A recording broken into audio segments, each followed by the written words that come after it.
Ranking Member Meeks. Thank you. I support this bill.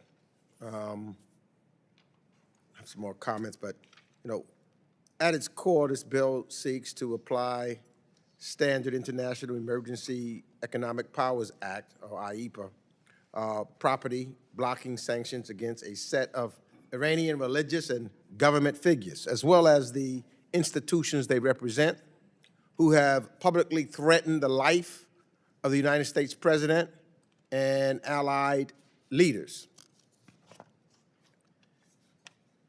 These threats are unacceptable. They're dangerous and reflect the Iranian regime's long pattern of hostility toward the United States.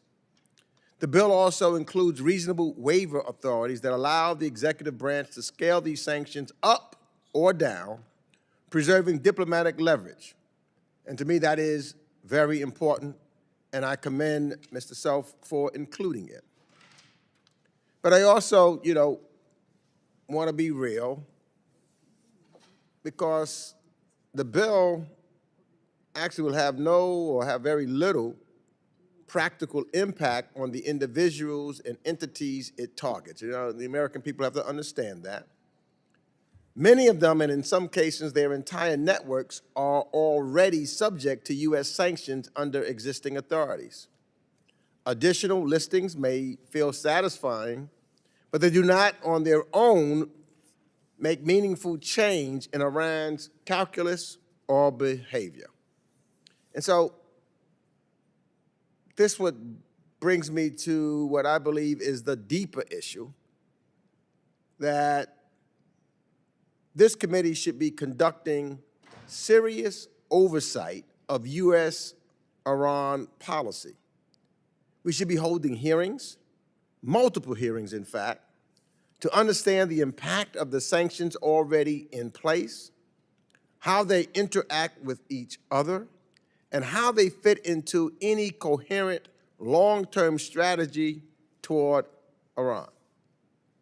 Sanctions by themselves, sanctions alone, no matter how often we repurpose them, are not a strategy, and they are certainly not a means to an end.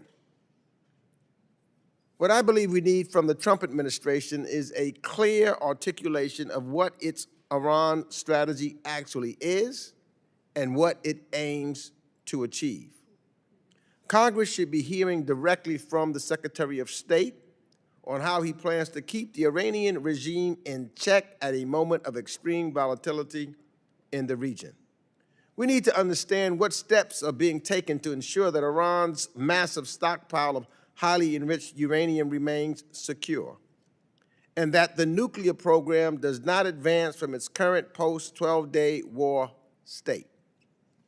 And we need, urgently, a plan for how the administration intends to work with the International Atomic Energy Agency, or the IAEA. You see, the IAEA has been barred from meaningful access for far too long. And if we care about preventing a nuclear crisis, and I know every member of Congress, everyone on this dais does, then restoring transparency, monitoring, and verification inside of Iran is absolutely essential. And while I do not oppose the underlying intent of this bill, and I understand it, I just can't pretend that it will fundamentally alter Iran's trajectory. What will make a difference is serious, sustained oversight, credible diplomacy, allied coordination, and a whole of government strategy that goes beyond simply adding one more sanctions designation to a list. So I hope that this committee refocuses our efforts where they will do the most good, on ensuring that the United States policy toward Iran is strategic, coherent, and capable of meeting the threat before us. And with that, I yield back, Mr. Chairman. Ranking member yields back. Do any other members seek recognition?